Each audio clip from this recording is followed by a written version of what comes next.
Hello, everyone. This is Jason with Do You Know Drones. I am very excited today to welcome two guests to the Innovator interview stage. Today, I have with me, oh boy, I've got Jordan Koch and Jonathan Stevens of EveryPoint. Let's see, Jonathan's with EveryPoint and Jordan is with Solid Clouds. I caught on LinkedIn that they are doing a collaboration that you are going to want to hear about. If you haven't caught on LinkedIn yet, go ahead and follow both these individuals and like it. This is going to change this is definitely going to change the game as far as 3D scanning is concerned. We're going to get more about that soon, but really what I want to do is just introduce these two wonderful gentlemen to the stage, and I would love to hear, how did this collaboration take place? Let me pass it over to Jonathan first. All right. Yeah, I'm Jonathan Stevens from EveryPoint. Just a little bit about us, what we do. You know, we've actually been around for a long time silently. Started out doing, large-scale rapid mapping from airplanes for the military. That was 20 years ago, and then fast forward to about 2012, we spun that out of the military and did a commercial application. We've been doing capturing from iPhones and drones and kinds of camera systems at bulk material sites for like a quarry or an asphalt plant, and we're able to do their inventory on their stockpiles. And so now, EveryPoint, we've been powering that whole stockpile thing for a long time. And so we're just finally now opening it up to other people who are looking to build different sort of applications on top of that core technology that takes just all kinds of photo and depth information and makes a 3D replica of it in the real world. And you can scale this up infinitely. So, we've been just kind of putting our feelers out there, and that's when Jordan came along and saw what we were doing and said, I think we got a good fit here. So you can talk about where we took it from there. Go for it, Jordan, and tell us a little about Solid Clouds too. Yeah, so my name is Jordan. I'm one of the founders of Solid Clouds. It's a Dutch company that specializes in application and management of drone and drone obtained data. We excel at obtaining and delivering the data you need for your workflow. So it depends on, if it's for construction, for monument management, maintenance, for solar industry. And so in principle, what we do is we convert point cloud data or scan data to 3D models, or even 2D, drawings, anything pretty much you have that needs to be 3D modeled in the construction world or in the industry. And that's what we do. In short, I followed EveryPoint quite a long time on LinkedIn, and I saw them posting different stuff like trucks and pavement and from everything. And at some point I saw they posted a house. So I said, wow, okay, this is amazing. If this was done with a phone, I really have to know more about this. So that's how I reached out to David, the CEO of EveryPoint. I said, hey, I would love to collaborate with you guys and see what data looks like and how we could convert that to a 3D model. So that's how I got in contact with Jonathan, and he provided me the data. And I guess like a week after we did the first delivery of the 3D model, and they were quite happy with it. So after that, we did some more rendering, and that's the final product. Tell me more about what are these models used for, right? So I want to hear just a little bit more about. Because Jonathan, I know you were like modeling your shoes, your Nike Metcons, things like that, which is cool. Which is that generates curiosity, right? It generates curiosity, but like people aren't necessarily at a commercial scale going to be using this to scan their shoes. They're going to be using this for other things. I think what I really, really want to talk about, and this is really important, is there's lots of methodologies out there for 3D scanning and lots of use cases for 3D scanning. I want to talk just kind of openly, sort of round robin style. What are these use cases? And really, just to kind of to set the stage, I really want to talk about sort of like the timing, expense, accessibility. Like, where does your solution fit in amongst the other 3D scanning technologies? LiDAR, mobile LiDAR, 3D scanning, ferrosensors, other handheld devices. Now we're talking about doing scanning on our iPhone. This is incredible. Let's talk about some of these use cases and where do you see this going? Let's go with Jonathan first. All right, I'll start. So the interesting thing about an iPhone for scanning, so we have an app, the EveryPoint app. You can find it on the App Store. We basically made that as just a way for people to start exploring what could be possible with an iPhone to capture. Your entry level is the iPhone. The app's free. Go play with it. And back in 2012, when we started doing bulk materials, it was again on an iPhone because drones weren't accessible. It was just You could put it in thousands of people's pockets at a company and have them go everywhere and scan everything and see what happens. You don't have to be you don't have to go to school to learn how to use survey equipment or get some sort of certification. You can pull your phone out, and you can walk around and you can see it with your eyes and see it. Whatever you can actually put it on a pole and get it up there. Then it's kind of up to everyone's imagination to what they can do with it once they get that data. And then our whole future thought with EveryPoint isn't just limited to the iPhone. That's a great sensor. It could be on other phones. It could be on the cameras mounted to poles at your site, live monitoring equipment, things like that, and all feeding into EveryPoint, who's just continuously making basically the digital twin, but not the one that Google's making or Apple for giant companies to jump on and have this world scale model. We just want to make the model for your world. So whatever that is, that makes sense. Again, I keep kind of jumping into industry, but imagine if you're a cement plant, you got all these things moving around, and we're just constantly modeling it in 3D. Then you can start training it to recognize things. You can start to pick up patterns of things that might not be going right. Or you want to jump back in time, say, what did something look like? What did the inside of our mill scale plant? It's got all this like metal plating inside. What if you want to go scan that and you want to reference what that looks like? So when you scan it again a week later, you can see, is there any new cracks or some sort of wear that shouldn't be there? And you can't remember what you saw a week ago. So it gives you this nice reference. You're just basically taking like indexing time of what things were in 3D space. People really understand 3D, not so much pictures like, oh, which way am I looking? How big is that?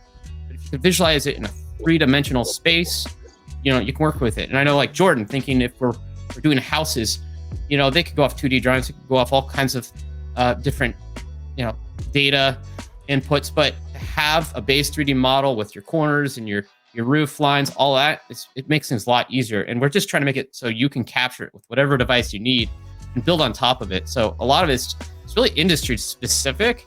And that's what we're here. We're here just to provide that framework that you can build on. And then the more people I can get people to experience it, the more they'll start to connect. Oh, wow, if I could do this, what else could I do? And then, I have no idea what people are going to come up with. That's the exciting part. It's just making it super accessible to everyone. I can completely agree with Jonathan. I'm coming from, as I said, we are a company in the Netherlands, and most of our clients, like 70% of our clients, are from the solar industry, and 30% are other bridges, monuments, etc.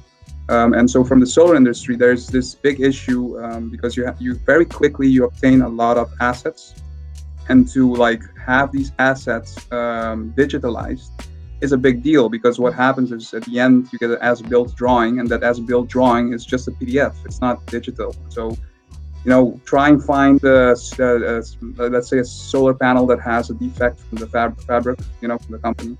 Try and find it back in the PDF. You'll go crazy. So, being able to scan your assets and having them digitalized and this digital twin, this whole movement, is a very powerful thing. But not all companies are going to invest in a $100,000 unit or a drone or whatever, and getting the training and all the licenses, the applications to do this. So, like Jonathan said, the value of having this tech in your pocket is huge, in my opinion. And so I'm not saying it will overtake the market, but I'm saying it will definitely be something that provides a lot of value for those companies that aren't seeking to invest such a large amount at the beginning, for example. So let's bring up a few thoughts. And now we're just more speaking freely. So I'm curious. So what you guys are talking about, it sounds like you have this awesome, accessible, we'll call it platform. We're talking about the hardware technology. It's extremely accessible. Almost everyone has. It's becoming more and more adoptable. More people are having these things in their hands. Mm-hmm. I mean, the iPhone 12 with the LiDAR. I mean, they're starting to become in everybody's hands. I've got one. I know lots of people that have them. That's fantastic, and it's a low-cost tool when you start to compare it to all the other tools out there. So that's the input side. When we talk to the output side, you guys were both using terminology where it's accessible. I need to be able to look back and do time series. What platform do you foresee, or platforms do you foresee, or maybe give me a hint on where this data is going to reside to give those same decentralized resources either centralized or decentralized access to this now information that they've garnered from these scans? So like, where's it going to live? Where does this data live? Well, I don't know, Jonathan, I'll go first if you don't mind. Right. Personally, how we use it is we convert it to SQL and we upload it to a cloud server and we view it through QGIS. So it's like an open source GIS application. And we do this now for our clients. So when they have a project and we've scanned it, in this case, with a drone, for example, we upload it to, we convert it to SQL, and then it's in the cloud for them, and they can view it back just by logging into with their credentials. The thing is, building up the data quickly would mean you would have to invest a lot of single scans, right? And so it would be quite expensive doing this with a drone or a stationary unit, hiring one of these companies. And so again, I think EveryPoint does provide a really good solution for this, because with a very low cost, you could scan all your assets and have them in your database very quickly. And it might be in some cases quick and dirty, because I don't know, Jonathan, the amount of scale. Maybe you could elaborate on that with the size of the scan. Yeah, that's kind of my idea. Sorry.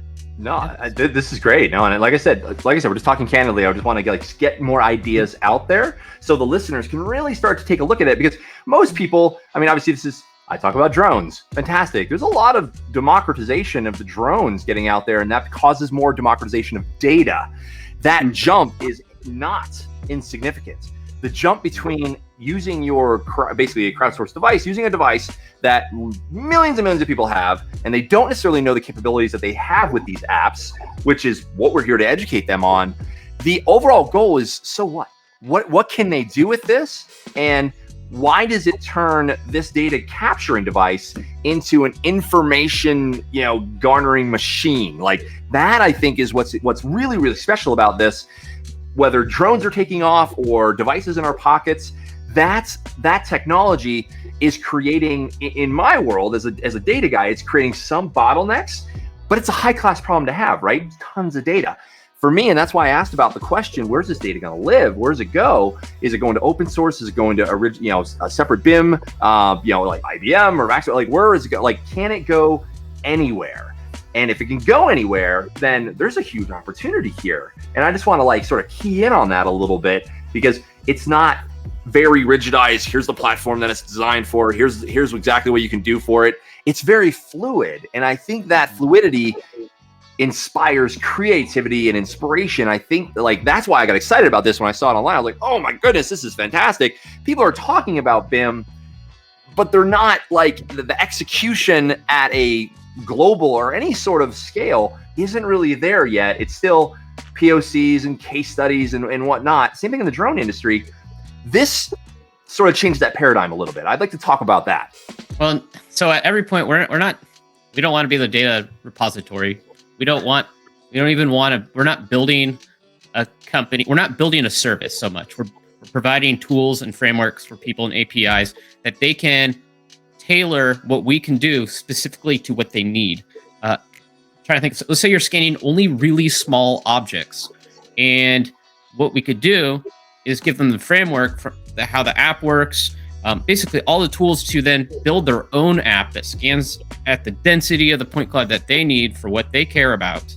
And then it'll upload to their servers, and they will hold their own data. And to us, data has always been really cheap. I feel like since I've been doing this since 2013, cost per gigabyte of data just keeps going down. So that's not really expensive. If if this is really solving real problems for your industry or for your company, that should be an afterthought.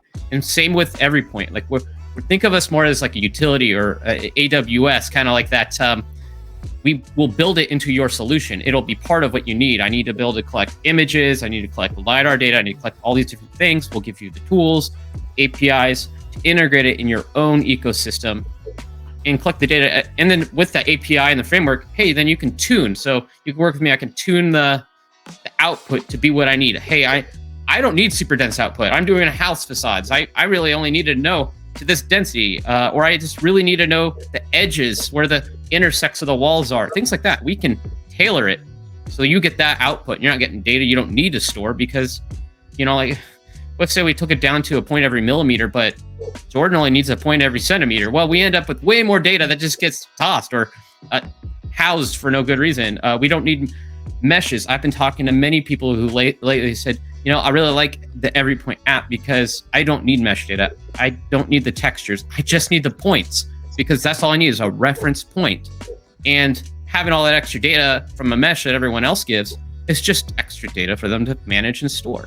So we can tailor those outputs. And if mesh is what you need in the future, we can certainly, support that too. But, so we're just giving people a tool set, and then they build around that.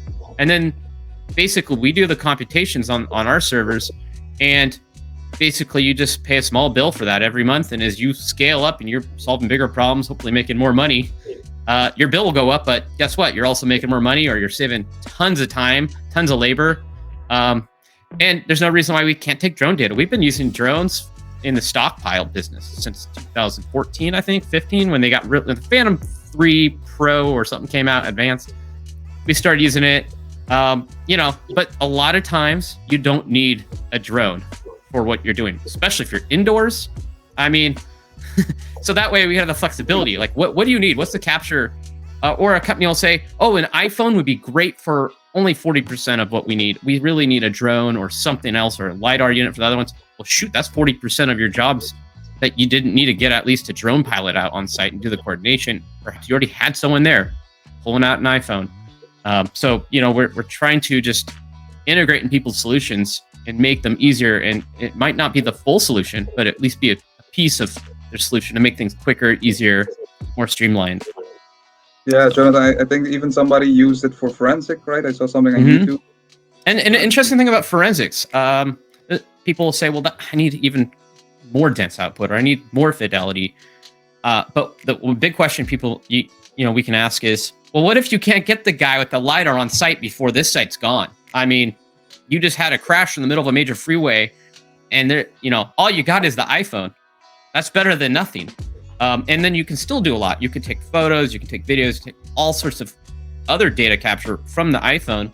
And then you could take a 3D model from the app, and you could reference this all together. Hey, in the 3D model, I got some spatial awareness of where things are in relation to each other, where this accident was, or this blood splatter. I don't know how it all works in that, what they're looking at. But let's just say you got that spatial component, but then you could have a high-res photo attached behind that, so you can kind of zero in on that point and get a good look.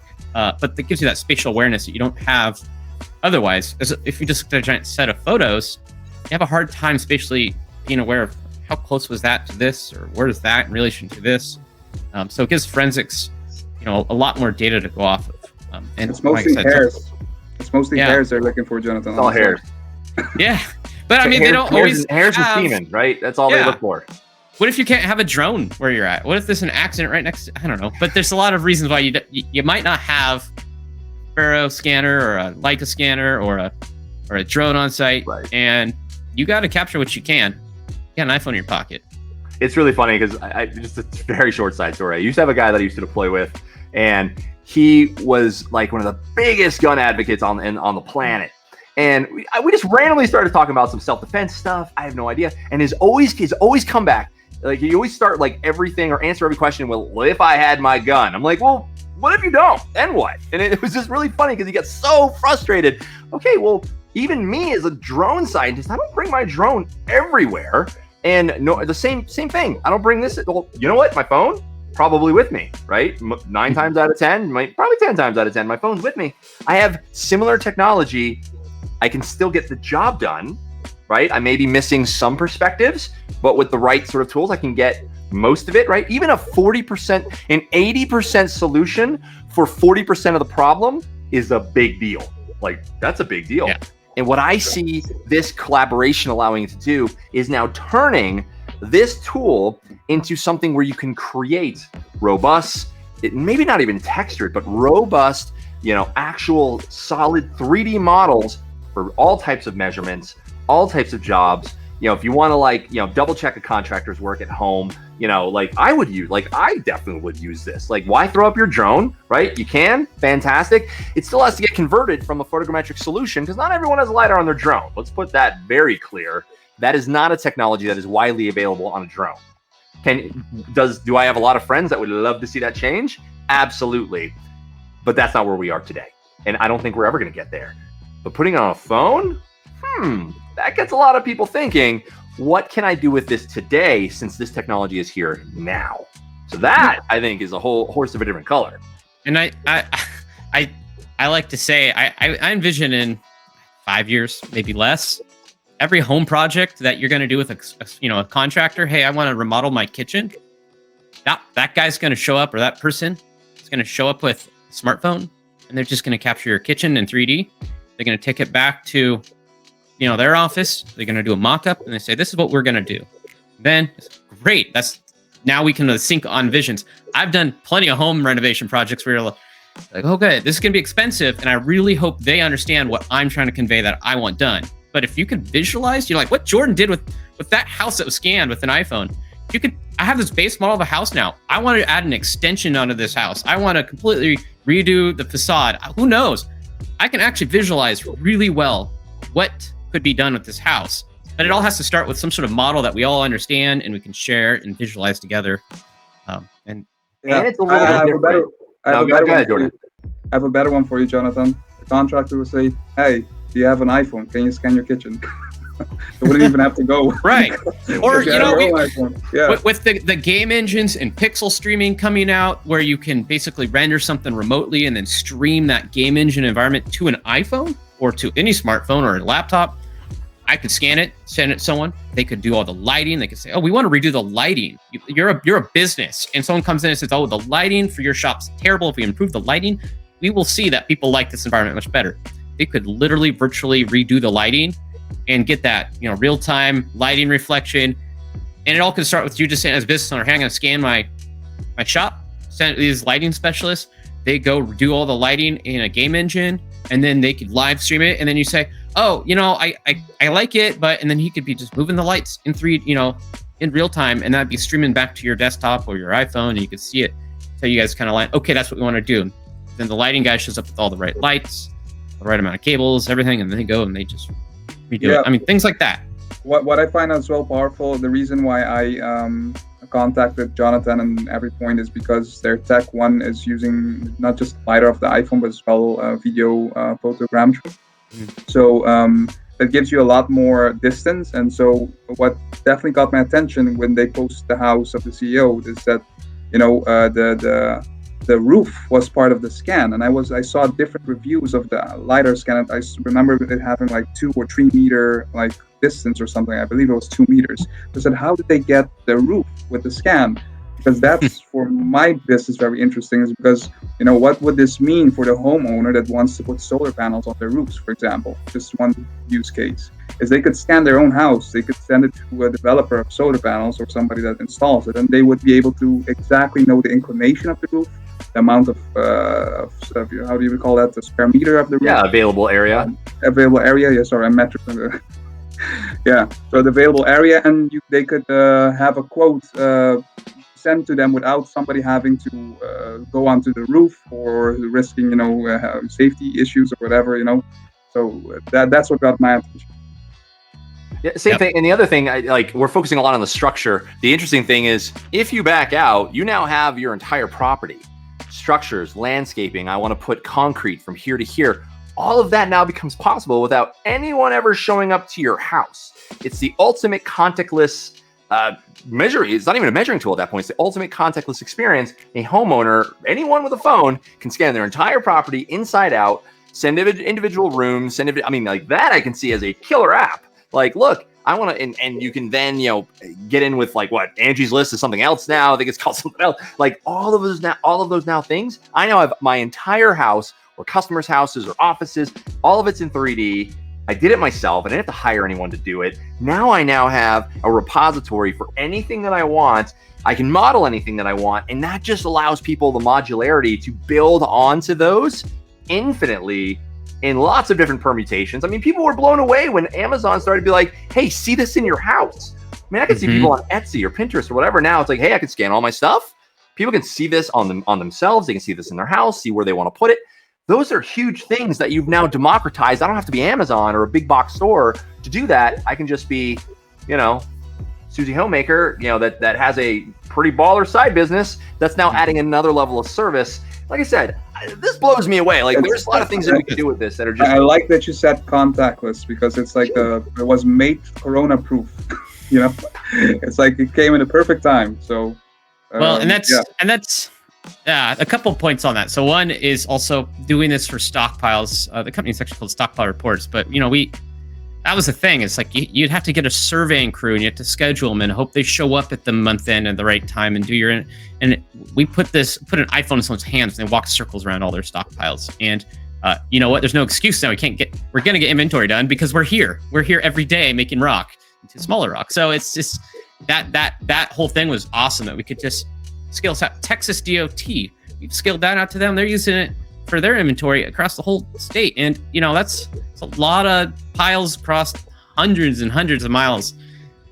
And you don't have to get someone to come out specifically to tell me what's in this area or scan this thing. It's just going to give it to you and power you. And then on top of that is, unlike some of these other photogrammetry softwares where you really are, like you said, you're stuck to their output, what it can do, or it silos the data into it. I don't want to talk about any specific company. There's a lot of great solutions out there, but there's certain ones where it's you got to do everything, and it only gives you a certain amount of options, or you have to really know what you're doing. And we're trying to make it easy where you don't really have to know too much. It just happens. You scan. Don't worry. We've got this tailored for your solution, not tailored for this software.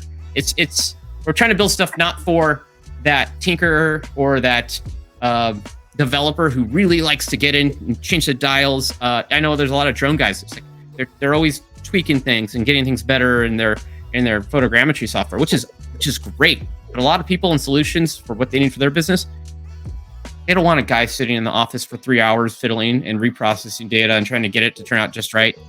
If we know what we're scanning, we're always scanning backyards because we're a giant landscaping company over, that's over the whole country. We could have a tailored app that really just knows how to pick out landscapes really well. And we could even start to train it. You could add machine learning on that and AI. Hey, that's grass, that's rock, that's bark mulch. And then it could segment out the beds and all that. And then also we know how many square footage of this and that we are going to have to either replace or move or, so we don't want to silo. That's why we don't silo the information to our software platform. It'll work for whatever you need. We'll just tailor it to that solution. There's a gap between people that are still doing things with pen and paper or paper and pencil and clipboards to, what I have seen, at least in my career, to a drone revolution where it's like, okay, cool, we can replace all that. There's still a gap there. And I think this fits squarely in that gap.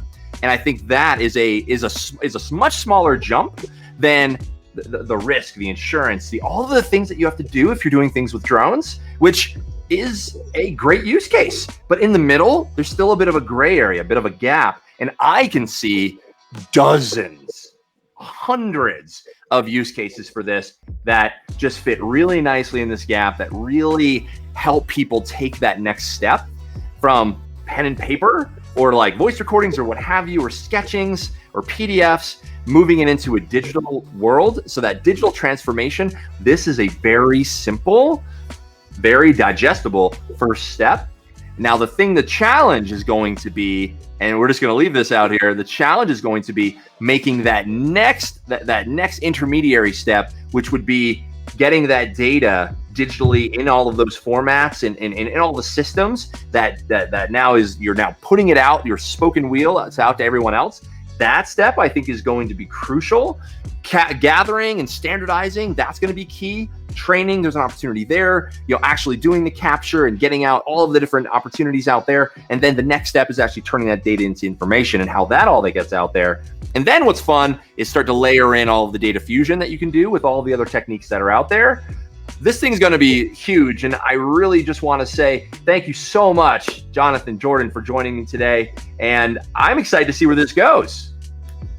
Perfect. Thanks for having us, Jason. Thanks, Jason. You're so welcome. All right. We'll catch you all next time. The Do You Know Drones podcast when we have new innovators talking about what's new and exciting in their world. Sometimes it's drones, sometimes it's not. For me, it's all about data and how it can work for you. So I'm excited to see where we go next, and y'all have a great week. Bye now.